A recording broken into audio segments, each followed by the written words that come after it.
What was the biggest test of whether they loved you for you? I showed up to our third date in a rusted Honda Civic while my Ferrari sat in the garage collecting dust.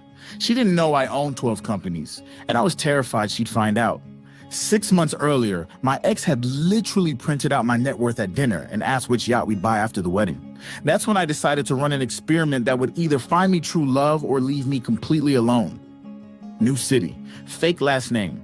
I rented a studio apartment in the worst part of town and told everyone I was a freelance graphic designer barely making rent.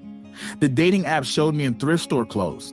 Every date started with an apology about my car. Sarah was different. She offered to split our $8 burrito on the first date.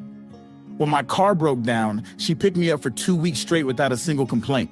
She even slipped a 20 in my jacket once with a note saying for gas. Then came the test I'll never forget. I pretended I couldn't make rent, told her I might have to move back with my parents. She immediately offered me her couch and started sending me job listings. That night, she held my hand and said, "We'll figure it out together." But here's where it gets complicated. Her birthday was coming up, and she mentioned this vintage necklace she'd been saving for $300. I watched her count pennies for it. I had millions sitting in accounts she didn't know existed. The guilt was destroying me. So after 6 months, I finally told her everything. I showed her my real apartment, the cars, the bank statements. She didn't say a word for 10 minutes.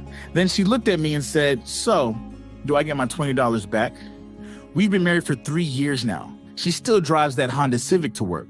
Says it reminds her that the best things in life aren't things at all.